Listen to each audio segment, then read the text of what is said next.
Senhoras e senhores, boa noite. É com muita alegria que chegamos ao encerramento de mais uma edição do seminário temático de pesquisas desenvolvidas por membros do Grupo Associado de Estudos e Pesquisas sobre História da Educação Matemática, GEMAT Brasil, e por outros pesquisadores externos. Uma vez mais, essa 19ª edição do seminário temático teve alcance internacional. Diante das adversidades que todas e todos nós estamos enfrentando atualmente, é de se registrar a dedicação e o empenho de todas e de todos na realização desta edição. Em nome do GEMAT Brasil, gostaria de agradecer a todas e a todos que fizeram este evento ocorrer. Nosso muito obrigado. Então, nesta 19ª edição do seminário temático, pudemos presenciar diferentes pesquisadores nacionais e internacionais dialogarem a temática, a pesquisa sobre o saber profissional do professor que ensina matemática, histórias e perspectivas atuais.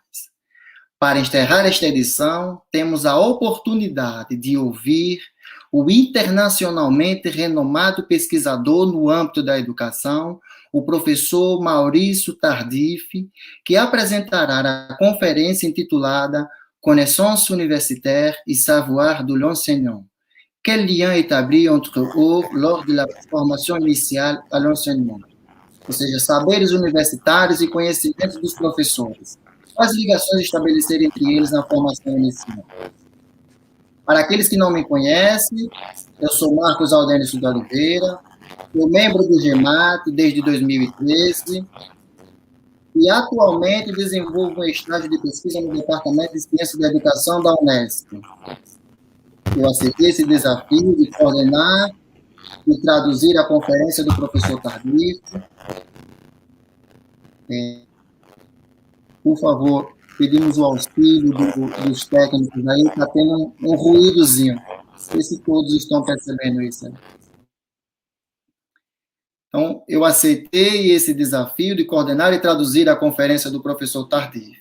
Mesmo não sendo tradutor profissional, eu farei o meu melhor nessas tarefas.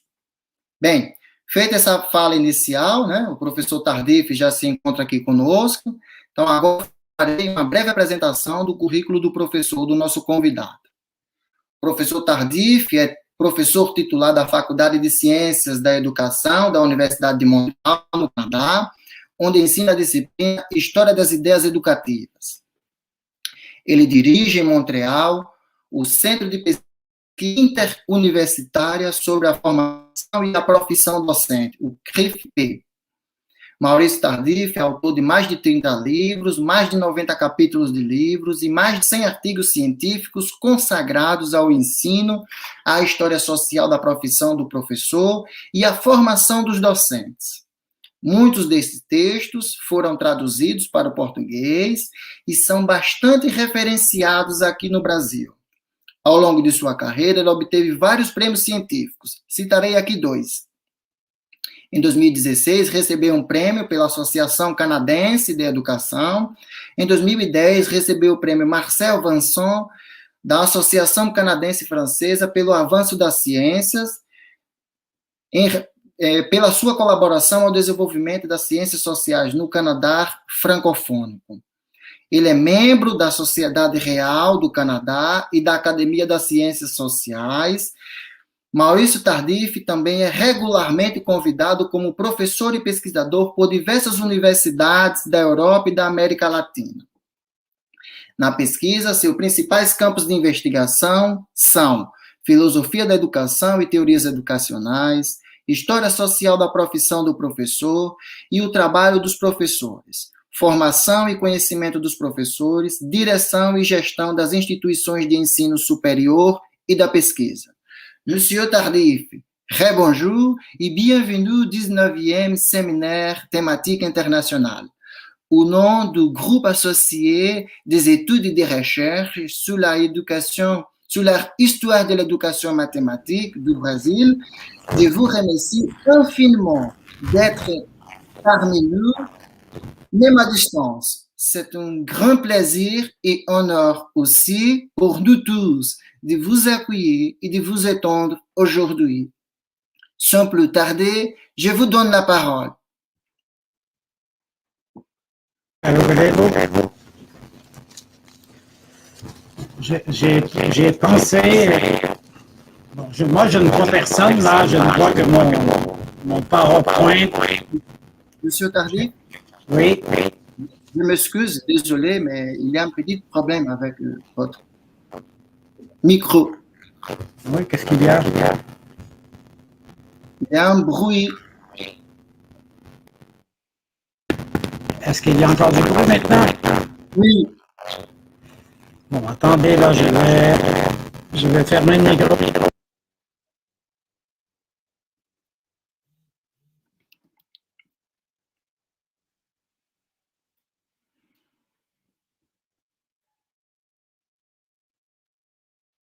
Bom, pessoal, né, nós estamos aqui, teve um pequeno probleminha, mas já está sendo resolvido. Bon, on n'a pas, vous écoute.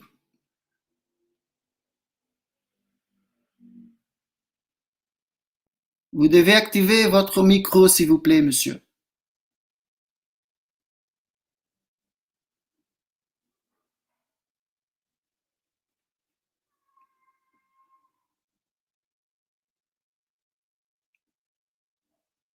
Non, on n'a pas, vous écoute.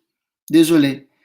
Donc, est-ce que vous pouvez activer votre micro, s'il vous plaît?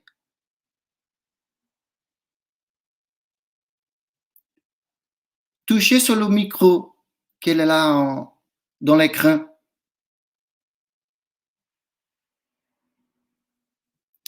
Touchez.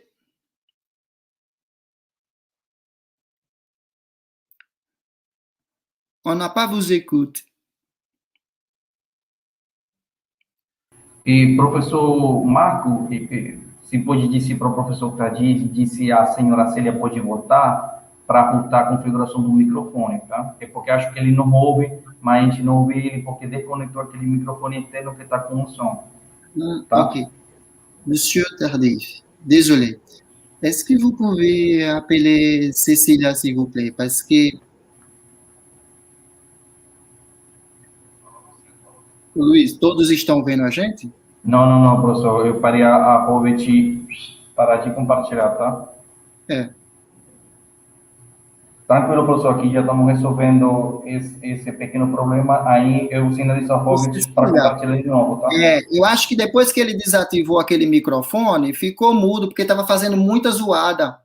Estava chiando. Tá ok, professor. E senhora Cecília, estamos vendo, aquele microfone interno de um pequeno barulho. Então, se ele usar o mesmo do computador, acho que não tem problema, tá? Precisa ativar o microfone, Cecília. Nas configurações, naquela engrenagem que está em que diz CAM da Hamic, se a senhora clicar, tem uma parte que diz áudio. E onde diz áudio, dá para escolher o microfone que vai usar para ouvir, senhora Cecília. Aqui tem um ícone, porque a gente não está vendo vocês. Tem um aqui lado de Stormcam.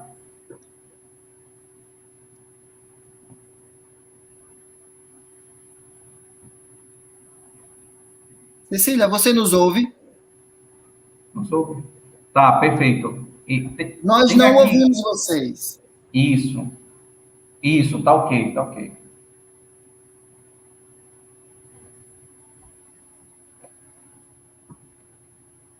Cecília, olha, eu vou desativar o meu microfone. Tem a partezinha embaixo, ó.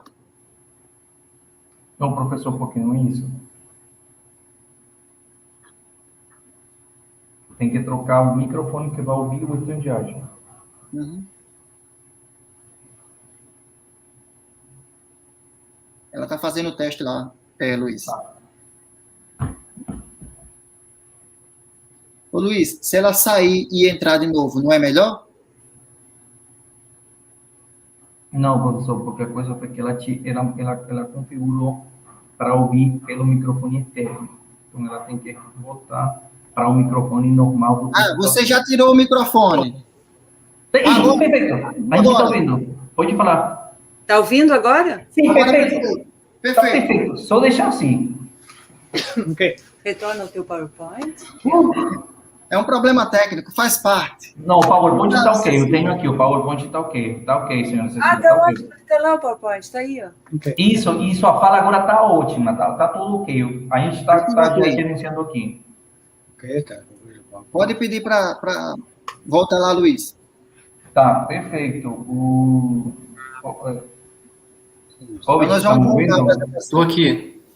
Tá, quando o professor Tadef está novamente em posição, certo? Aí você compartilha a aba, tá? Quando Você ele viu, terminar, quando ele parar, já pode compartilhar direto, não vai ter contagem regressiva.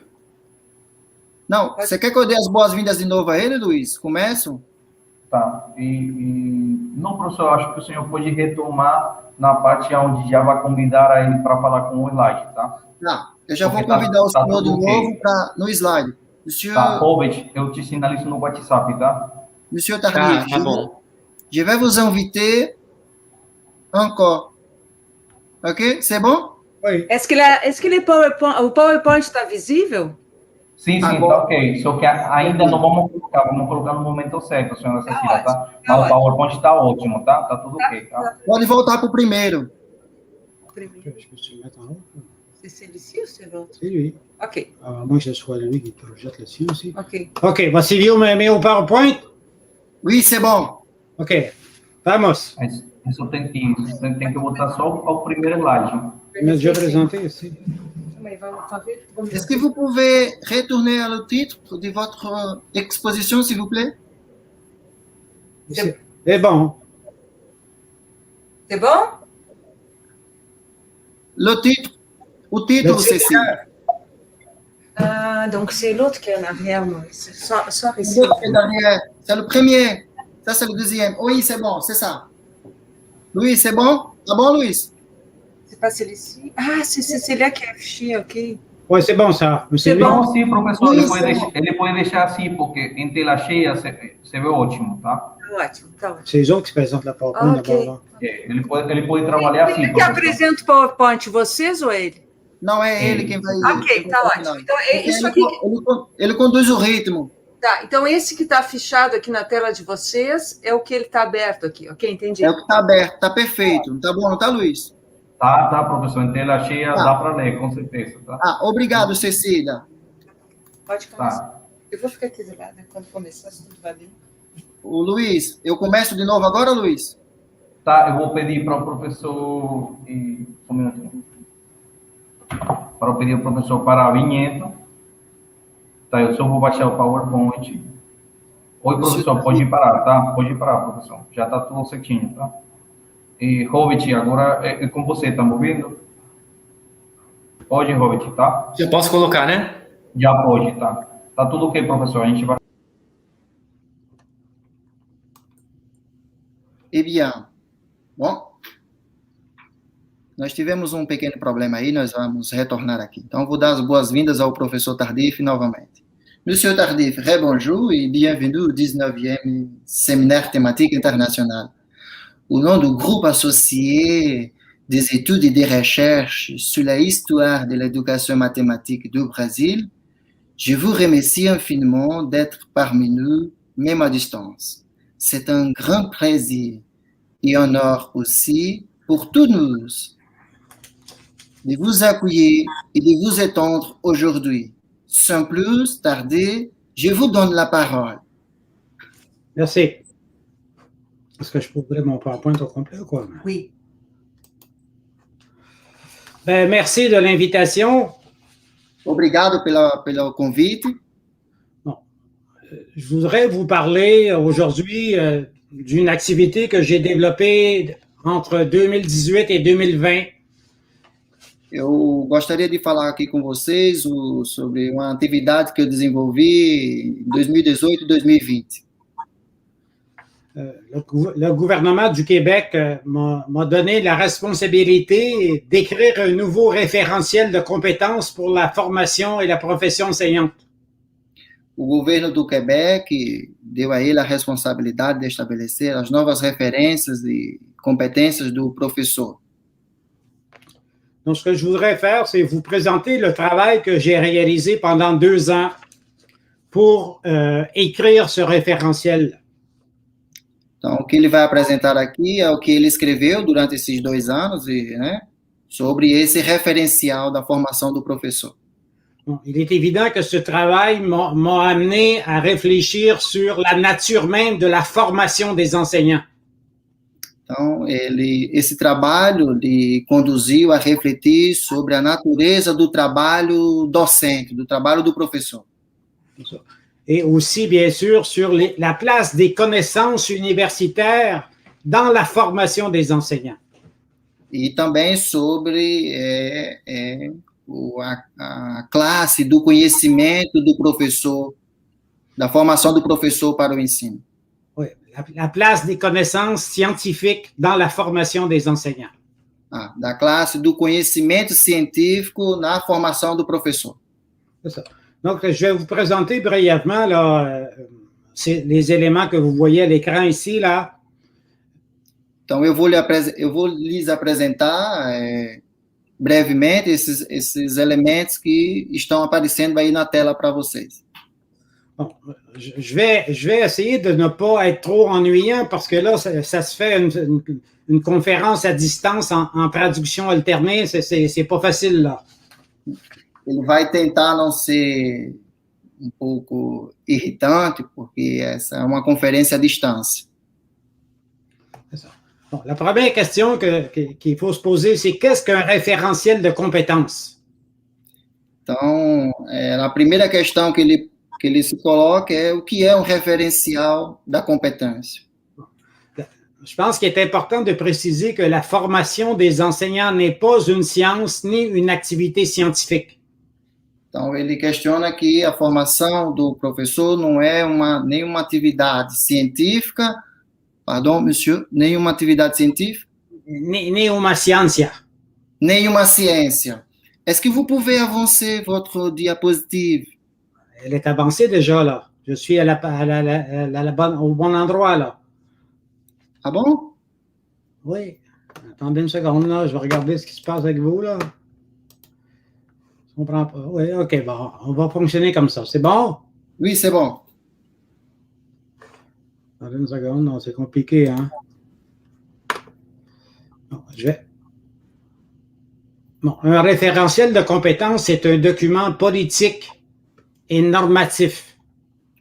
Então, referencial é documento político e, portanto, documento normativo. C'est un document qui est produit par un État ou une organisation apparentée comme un ordre professionnel. É documento produzido por Estado ou por uma organização reconhecida pelo Estado. Dans le fond, un référentiel définit 3 choses. Então, a partir desse referencial, ele definiu 3 coisas. Qu'est-ce qu'un professeur, qu'est-ce que les enseignants doivent savoir exactement? O que é que os professores precisam saber exatamente? Qu'est-ce qu'ils doivent être capables de faire comme activité? Que eles devem ser capazes de fazer como atividade? Et quelles sont les valeurs qui doivent les guider? E quais são os valores que devem guiá-los? Donc, je vous présente rapidement le processus de production du référentiel. Então, ele vai apresentar rapidamente aqui o processo de produção desse referencial. Moi, j'ai réuni une équipe de chercheurs autour de moi. Então, ele reuniu uma equipe de pesquisadores em torno dele. Et on a analysé 80 référentiels internationaux de toutes les sociétés développées. Então, eles analisaram, né, junto com esse grupo de pesquisadores, eles analisaram 20 referências emanadas dos maiores países desenvolvidos. Não 20, 80. 80, pardon, 80, désolé. 80. 80 referências que vieram desses países, dos maiores países desenvolvidos. Non seulement des sociétés occidentales, mais aussi des sociétés comme la Nouvelle-Zélande, Hong Kong, Taïwan, les sociétés les plus performantes dans PISA. Ok. Não somente dos países ocidentais, mas como da Nova Zelândia, Taiwan dos países bem ranqueados no PISA. Exactement. On a analysé aussi toute la documentation internationale sur les référentiels. Eles analisaram, né, toda a documentação, né, que dizem respeito a esse referencial. Par exemple, l'OCDE, l'Organisation économique mondiale, produit beaucoup de documentation sur qu'est-ce qu'un référentiel maintenant. A organização, pardon, est-ce que vous pouvez répéter, s'il vous plaît? OCDE, OCDE, Organisation économique a Organização Econômica mondiale. Mundial. C'est ça. Donc, on a aussi, bien sûr, fait des entrevues et des enquêtes en ligne auprès de 1500 enseignants. Então, eles fizeram em torno de 1.500 entrevistas e pesquisa em torno dos atores de professores, né, ou de atores que atuam em ambientes educativos e escolares. Exactement. Donc, le référentiel que j'ai écrit repose sur un certain nombre de postulats. Então, o referencial que ele escreveu, ele repousa, né, ele está assentado sobre um conjunto de postulados. Donc, le premier postulat, c'est que l'école est une institution culturelle. Então, o primeiro postulado é que a escola é uma instituição cultural. Donc, il y a beaucoup de façons de voir l'école là. E há muitas possibilidades de ver a escola. Par exemple, pour Pierre Bourdieu, l'école est une institution de reproduction sociale. Por exemplo, Pierre Bourdieu, a escola é um lugar de reprodução das representações sociais. Souvent, les sociologues voient dans l'éducation un instrument de domination. Então, você vê que, do ponto de vista do sociólogo da educação, é um lugar de dominação social. Domination sociale. Mais pour nous, pour moi, l'école est d'abord et avant tout une institution culturelle. Então, para ele, a escola é, acima de tudo, né, de início e antes de tudo, acima de tudo, uma instituição cultural. Elle prescrit et promeut des contenus culturels, des connaissances, des normes. Ela prescreve e promove, né, de atividades culturais, competências e normas. Et en même temps, elle les exprime à travers une langue d'enseignement. Par exemple, au Brésil, c'est le portugais, au Québec, c'est le français. Então, ela exprime esses elementos através de uma língua nacional. Por exemplo, aqui no Brasil, pela língua portuguesa. Donc, l'école ne fait pas que former l'intelligence, elle marque profondément les personnes, leur socialisation. Então, a escola, ela não é só um lugar que forma a inteligência, mas ela é um lugar que permite, pardon? Elle forme les façons, vous l'avez là sur le PowerPoint, là, les façons culturelles de vivre, d'être au monde, de penser, de parler, d'agir avec autrui. Ela é uma escola também que marca profundamente na extensão da educação familiar as formas individuais e coletivas de estar no mundo, de pensar e de nomear, e de interagir com eles e com os outros. Exactement. Bon, le deuxième postulat, c'est l'enseignant est un acteur culturel par conséquent. O segundo postulado é que o professor é um ator cultural por consequência. Donc, il met en relation les élèves avec les contenus culturels à apprendre, les matières et les savoirs scolaires, les valeurs, les normes. Então, ele conecta os seus alunos com os conteúdos culturais a serem aprendidos, né, que estão dispostos nas matérias e saberes escolares, os valores e etc. Il les engage donc dans la découverte, l'appropriation et la maîtrise progressive des objets de culture, des savoirs, des savoir-être et des savoir-faire. Ele os engaja, portanto, na descoberta, na apropriação e no controle progressivo de objetos da cultura, de saberes, de saber ser e de saber fazer, na base da cultura escolar. Exactement. Donc, c'est important, l'enseignant, c'est pas juste un professionnel, c'est aussi un acteur culturel. Então, o professor, ele não é somente un professionnel, c'est aussi um profissional, mas ele também é um ator cultural. OK. Mais il est aussi un professionnel. Mas ele também é um profissional.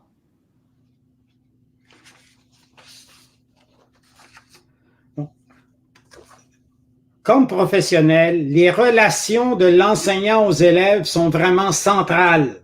Elles constituent le cœur du travail des enseignants.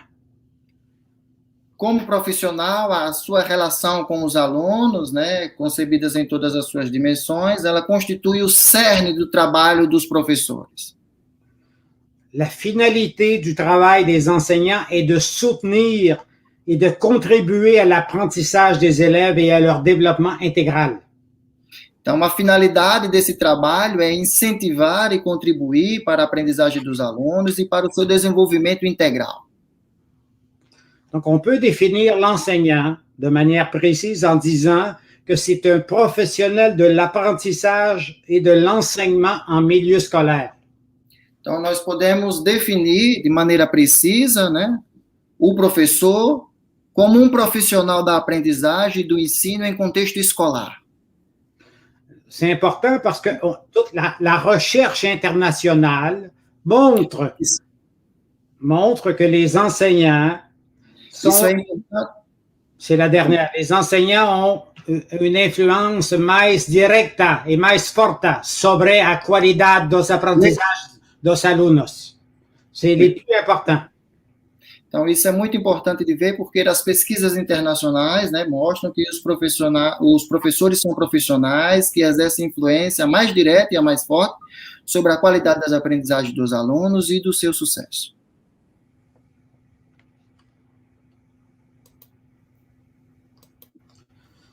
Quatrième postulat. O quarto postulado. La formation des enseignants doit être conçue en lien étroit avec le travail des enseignants.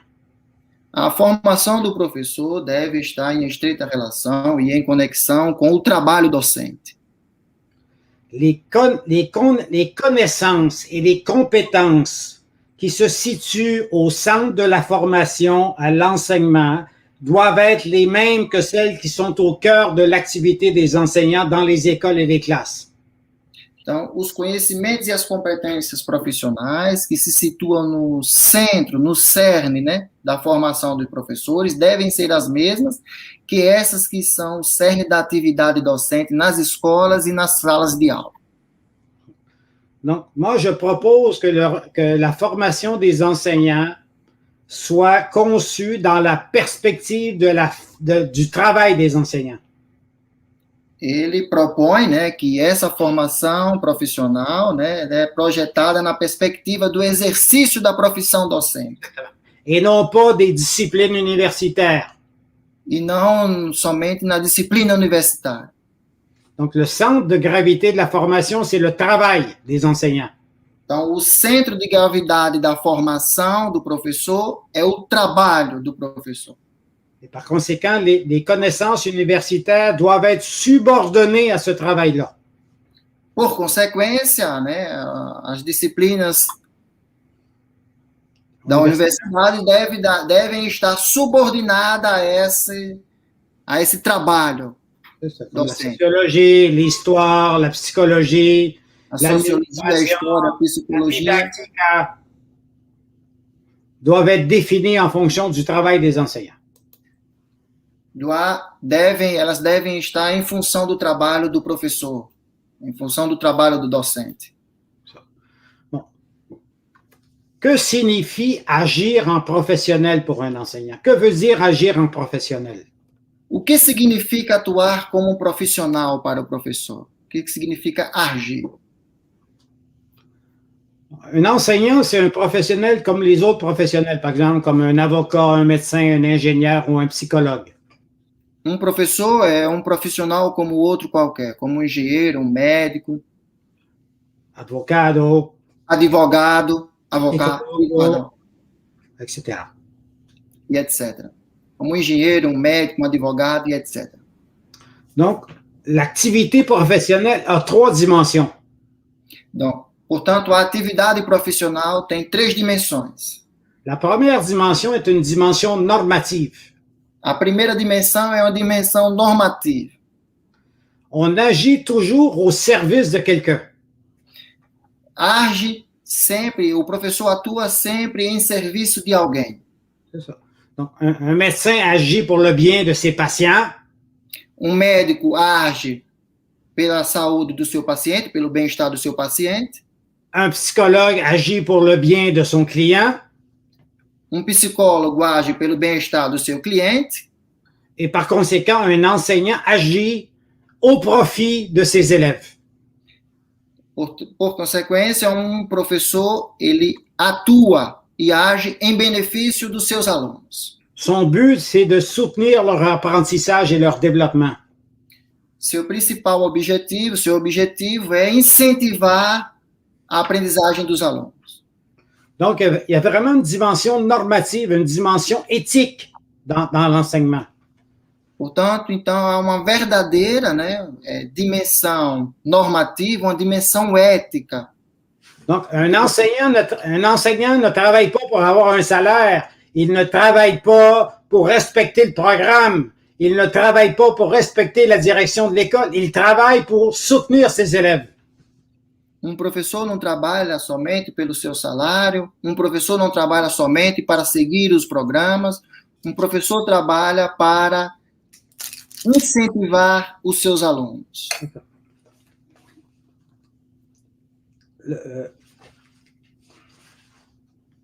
La deuxième dimension, c'est la dimension qu'on peut appeler opératoire. A segunda dimensão é aquela que nós podemos chamar de operacional. Un professionnel doit être capable de développer une intelligence de son travail, une capacité d'agir en situation.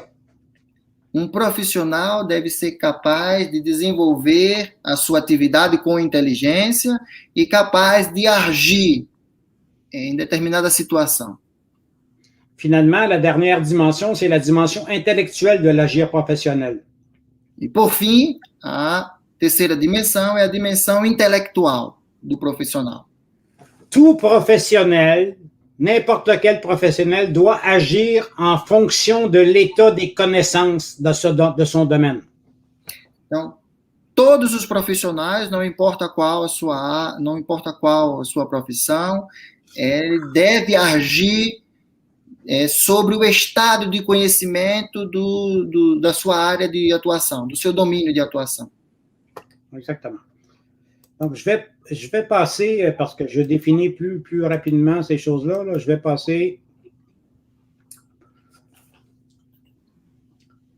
dans le référentiel que j'ai élaboré. Est-ce que vous me suivez? Oui. Oui, bien sûr. Je considère fondamental de affirmer le rôle central des connaissances scientifiques. Ok. Então, ele adiantou a apresentação porque ele falou rapidamente sobre o que estava posto nos slides anteriores. Então, nas pesquisas dele, ele disse que ele se empenhou para reafirmar o papel central dos conhecimentos na formação profissional do professor. Les connaissances scientifiques, les connaissances universitaires. Dos conhecimentos científicos, dos conhecimentos universitários. Quels sont nos défis à nous, les professeurs d'université qui formons les enseignants? Quels sont nos principaux défis? Quais são nossos principais desafios, os professores universitários? Notre premier défi, c'est de faire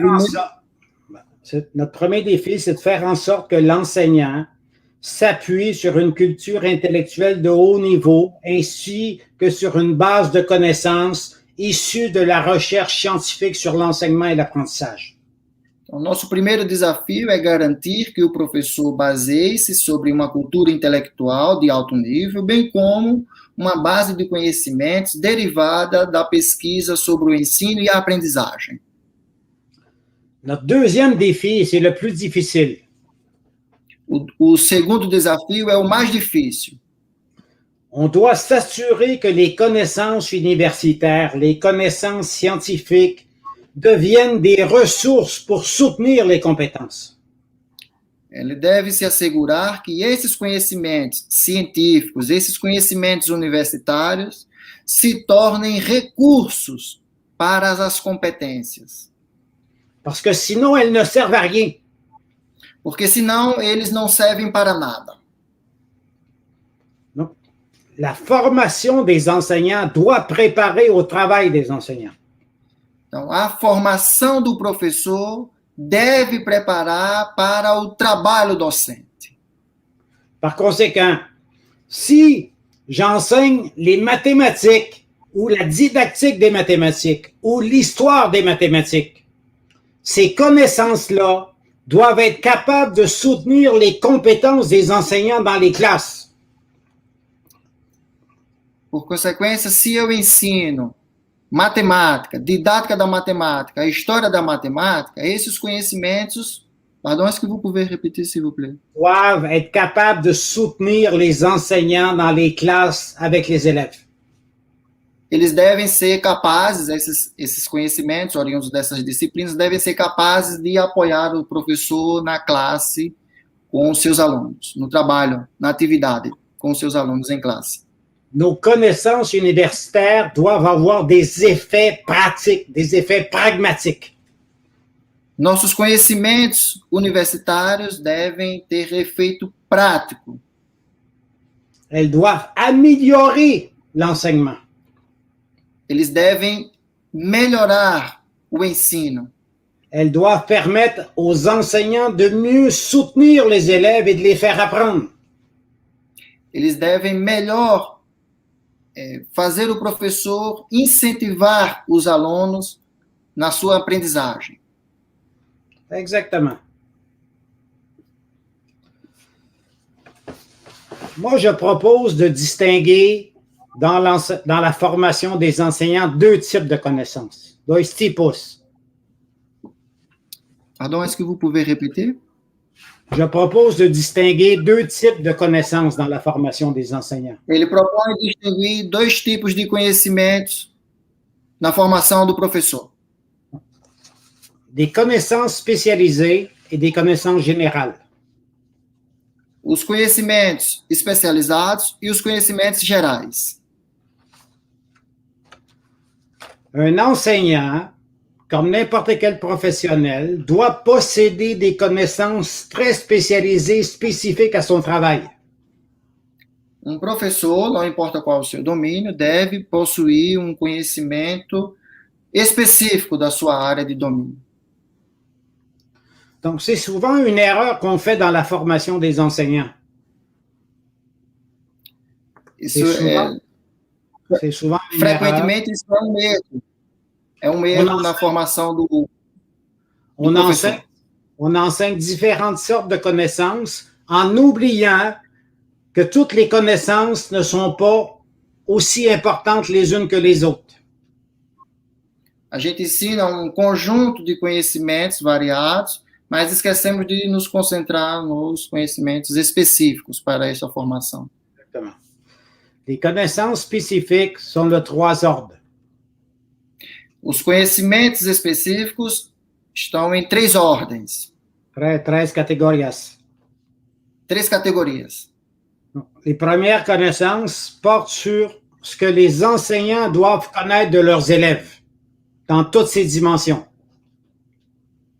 Então, a primeira é que o professor deve, Doit connaître de ses élèves dans toutes ses dimensions. La première puce A primeira é que são os conhecimentos relativos aos alunos, né, em todas as suas dimensões, biológica, cognitiva, afetiva, social, cultural e etc., como está aí no PowerPoint.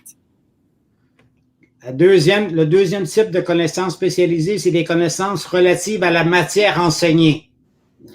A segunda categoria de conhecimentos são os conhecimentos relativos à matéria a ensinar. Donc, non seulement la matière, mais aussi le programme scolaire. Não somente as disciplinas escolares, mas também nos programas de ensino.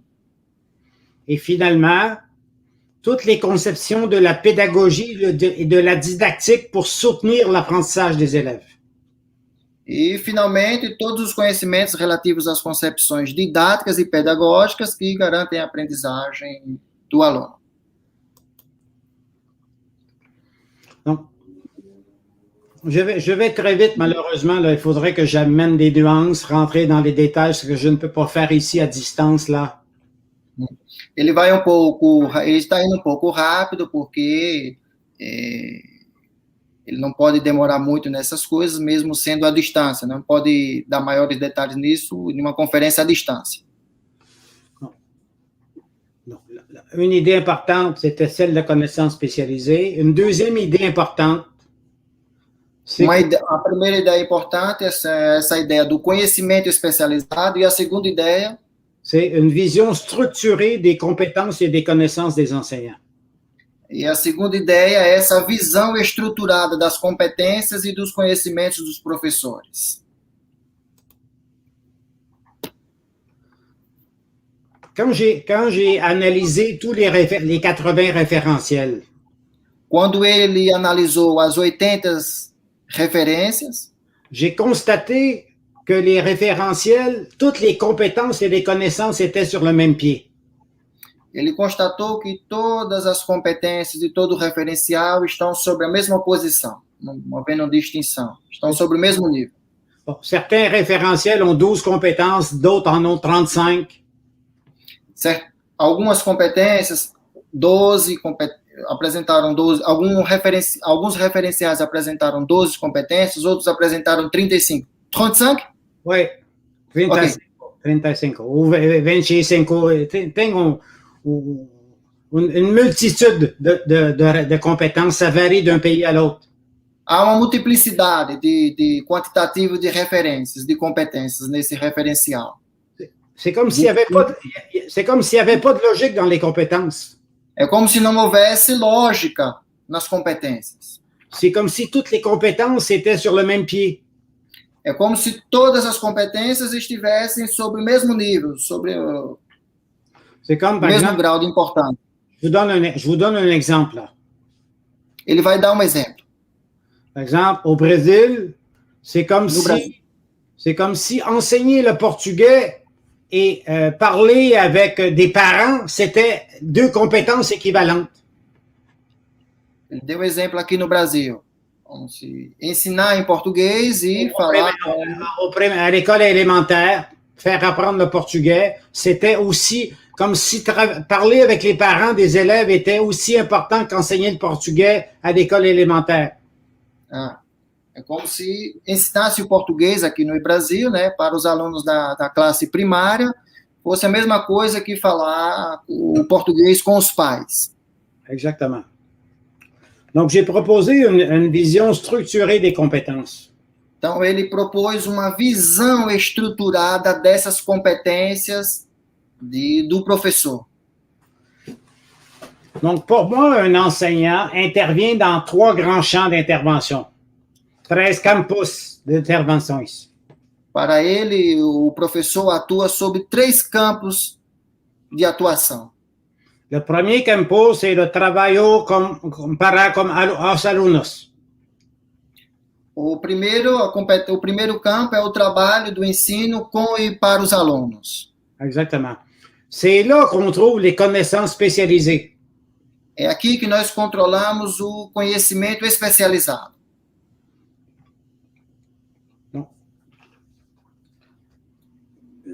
Si on regarde le travail des enseignants au Brésil ou au Canada, se a gente observar o trabalho do professor no Brasil ou no Canadá, on se rend compte que 80% de leur travail consiste à travailler avec les élèves. Nós constataremos, né, que 80% desse trabalho se resume em trabalho direto com os alunos. Soit en classe, seja em classe, soit dans aula, soit pour faire de la correction, de la supervision, de la préparation de cours, de l'évaluation, etc. Seja na sala de aula, ou seja na correção, ou seja para fazer atividades, planejamentos e fazer avaliação. Donc, l'essentiel du travail des enseignants, c'est avec les élèves dans le campo 1. Então, o essencial do trabalho do professor é o trabalho com os alunos que está dito aqui no campo 1. Donc, c'est dans le campo 1 que sont les connaissances spécialisées et les compétences les plus essentielles. Então, no campo 1 está centrado os conhecimentos especializados e as competências essenciais para o professor exercer a sua... Le campo 2, c'est tout le travail du professeur avec tous les autres acteurs scolaires au profit des élèves. No campo 2, é o trabalho do professor, juntamente com outros atores educacionais, em benefício dos alunos. Par exemple, avec les collègues, Por exemplo, com os colegas, avec la direction de l'établissement, por exemplo, com os colegas de trabalho, com a direção da instituição, avec les parents, com os pais, avec d'autres professionnels de l'éducation, par exemple, comme des psychologues, com outros profissionais da educação, como, por exemplo, o psicólogo. Donc, ça, c'est le champ 2. Le champ 3, Isso é o campo 2. O campo 3, c'est toutes les activités de l'enseignant qui concernent sa profession. Par exemple, la formation continue, Attends, s'il vous plaît. Então, no campo 3 é toda atividade profissional. exemple, la formation continue, formation continua, Por exemplo, a formação continuada, la participation à des activités collectives de la profession, na sua participação em atividades coletivas de la profession. da profissão. Pardon. Donc, ce que je veux montrer, c'est que le travail des enseignants, il y a une hiérarchie interne dedans. Então, o que ele quis mostrar é que o trabalho do professor tem uma hierarquia. Et la formation doit respecter cette hiérarchie-là. E a formação deve respeitar essa hierarquia. Et par conséquent, le cœur de la formation, c'est le campo 1. Então, por consequência, o coração, o cerne da formação é o campo 1. Donc, le référentiel que j'ai conçu est basé sur les idées précédentes.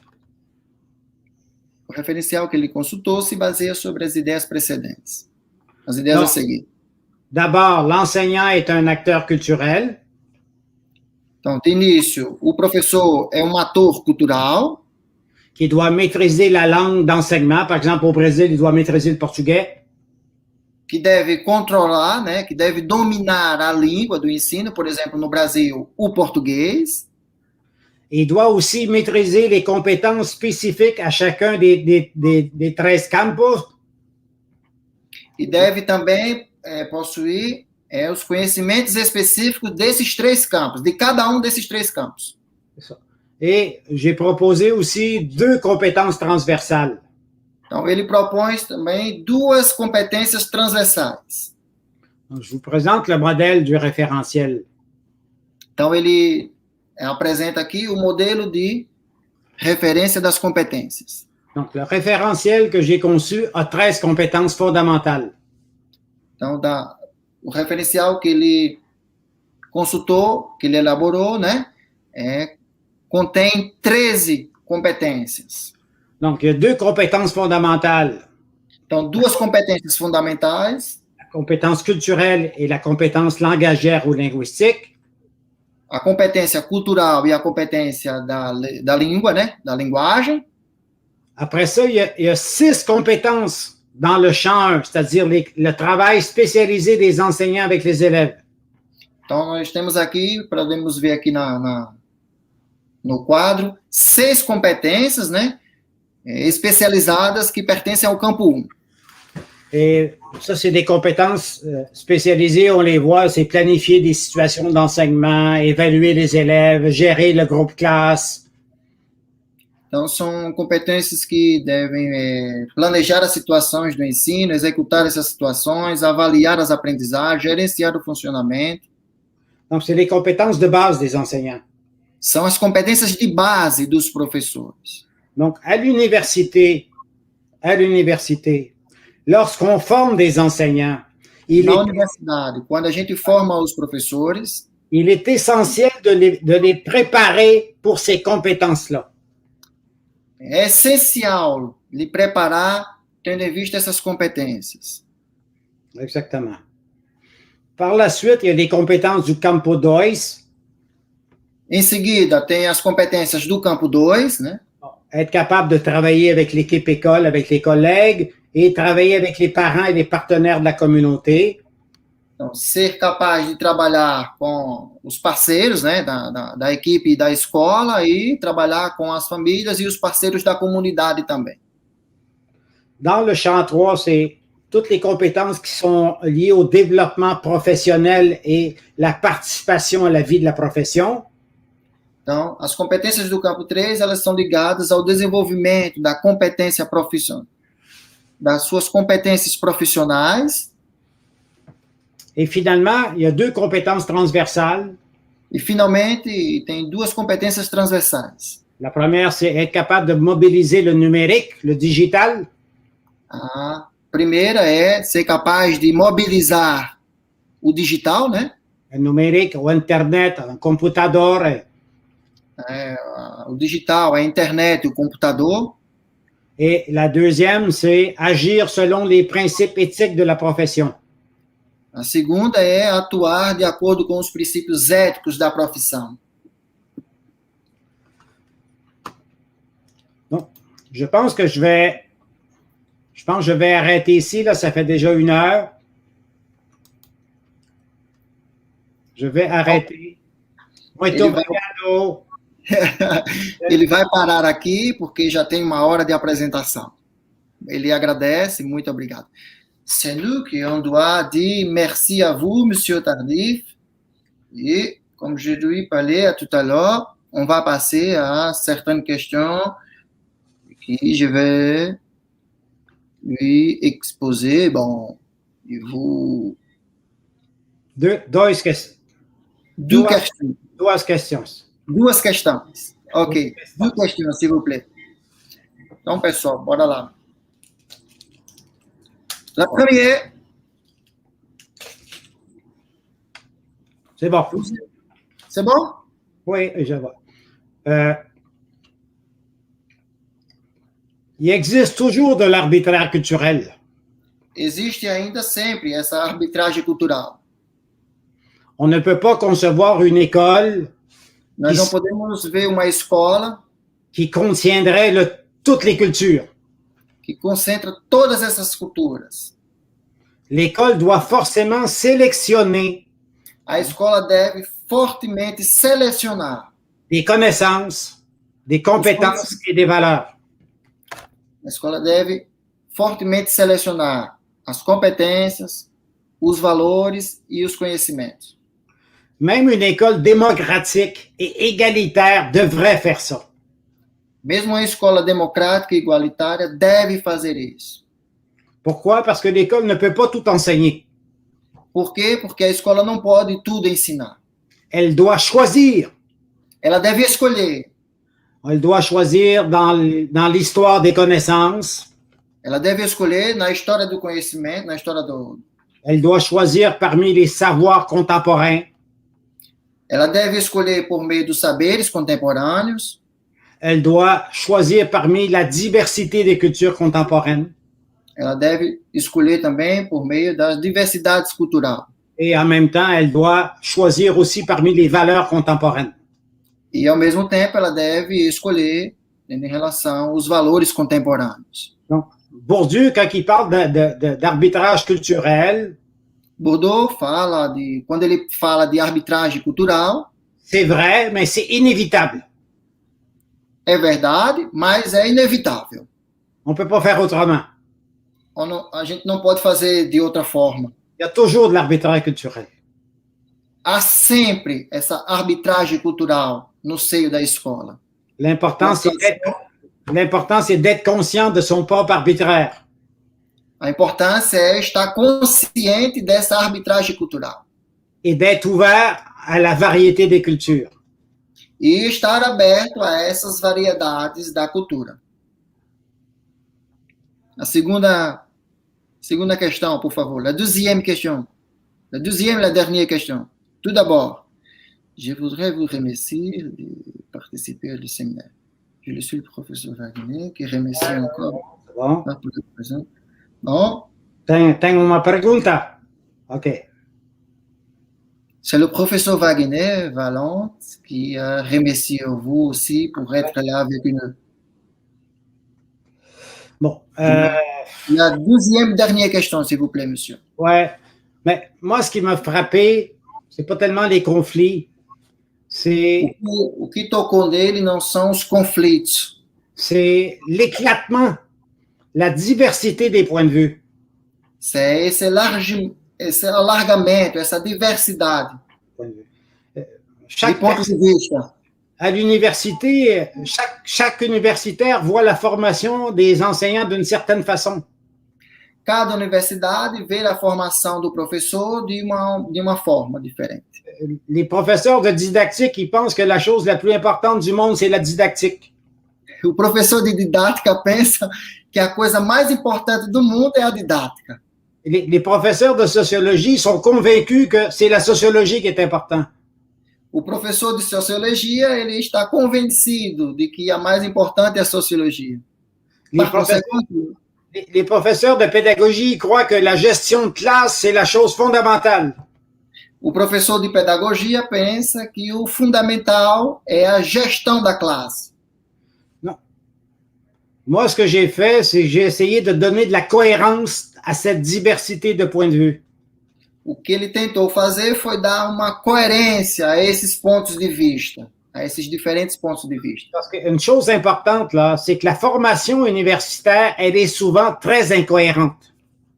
Porque uma coisa muito importante é que a formação universitária, ela é frequentemente incoerente. Oui, parce que les professeurs ont l'impression que chacun de leur territoire, chacune de leurs disciplines est la plus importante.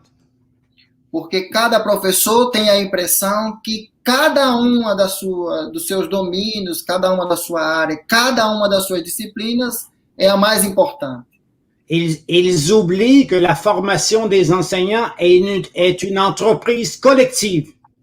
Eles esquecem que a formação do professor é um negócio, é uma empresa coletiva, é um trabalho coletivo. Et que par conséquent, on doit se parler entre nous, on doit travailler entre nous, on doit collaborer entre nous. E, por consequência, deve se falar entre eles, trabalhar entre eles, parler entre eux et travailler entre eux, S'entendre, partager. e divulgar os conhecimentos entre eles. La formation des enseignants doit devenir un travail d'équipe entre les professeurs des différentes disciplines. Então, a formação do professor deve ser um trabalho em equipe. Et de toute façon, les conflits font partie de la vie. De toda maneira, o conflito faz parte da vida. C'est pas un problème pour moi, les conflits. Et Bon. non un problème pour les conflits. Pardon? Ce n'est pas un problème pour moi, des conflits, là. Ce n'est Oui. pas un problème. Pas de problème avec les conflits, moi. Não, isso para ele, o conflito não é um problema. Écoutez, je vous remercie de m'avoir invité. Ele agradece por ter convidado. Moi, j'ai beaucoup d'amis au Brésil. Ele tem muitos amigos aqui no Brasil. J'ai de la famille au Brésil. Ele tem uma família no Brasil.